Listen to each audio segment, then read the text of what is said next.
What is the number one thing that you need in order to overcome your fears? We're going to talk about that today on Enemies Parkour.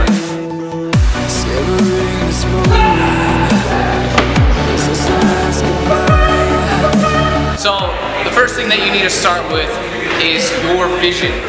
That's point number one, is having a vision, having an idea of what you want to accomplish and why. Why is it so important for you to, do this parkour move or whatever it is that is going to be blocking you from doing the things that you want to do? And basically, your fear is going to grow in reverse proportion to how badly you want that thing that you want. So you have to have that vision. Why are you doing this? Is it just to show off? Is it just to, get girls or whatever, to impress people? I know that for a while that's the only reason really that I did parkour. I thought that it would impress girls, and it probably did, but they still didn't talk to me. You still have to talk to them. That's for a different day. That's a different fear. But any fear that you have can be overcome with these simple steps that I'm going to talk about. And this is step number one. That vision is oh so important. Seriously, you can't do anything without that. Number two, and I separated these into 2 points where they were just 1 point, but number two is visualize. Okay, so you have the vision in your head, what you want it to be, what you want it to look like, where you want to be, who you want to be, and number two is to visualize how to get there, right? So you do that in your mind, and you do that through your emotions, and you plan out and visualize what it's going to look like. So if you're talking about a parkour move, obviously you're visualizing you doing that move and accomplishing it and killing it. You're not visualizing that you're going to fall or fail or not be able to make it. You visualize what you want it to be. Okay? And what you want to be at the end of that move, or if it's a whole line, whatever it is, you have to visualize every single part of it.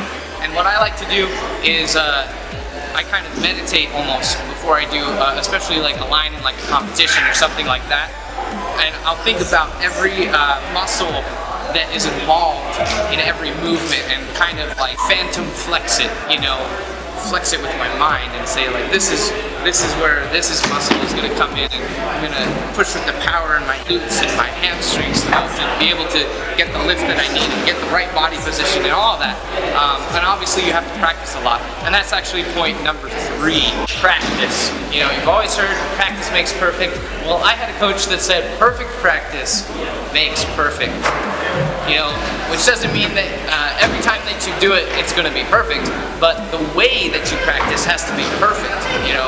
The amount of energy and amount of drive that you put into it has to be perfect and perfectly focused.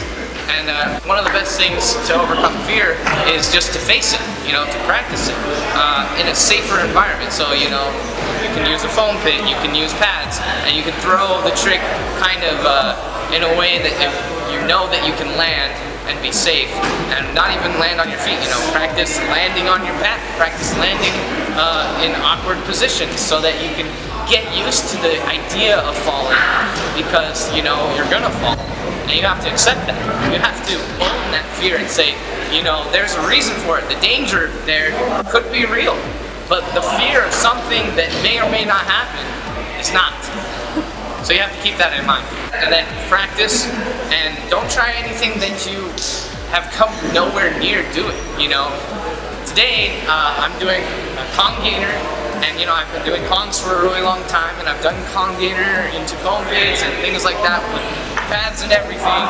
And so I know up here that I can do it, but sometimes right here it's when it goes and you pull back and you're like, I don't know. That's where you gotta go backwards and kind of retrain your mind to say, this is not dangerous because I can do it.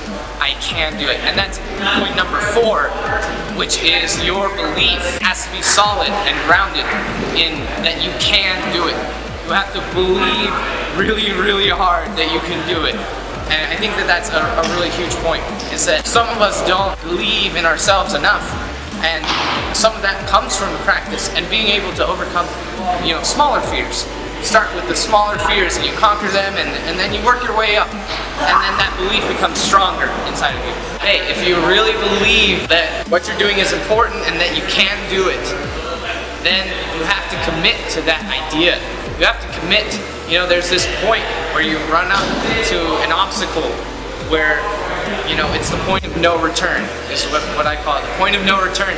Because if you give up then, or if you try to stop then, it's actually more dangerous for you than to commit fully and still mess up, Because once you're at that point, it's over. You cannot change your mind, because it's more dangerous that way than to actually fully commit. So like I said, all in all, the number one thing that you need to overcome fear is that vision that you need. Why are you doing this? Why is it important? Who do you want to be because you achieved this or that? And once you have that, nothing else is important. That fear is not important anymore. It's small, it's tiny in comparison to this you, the future you, that you're going to achieve and become.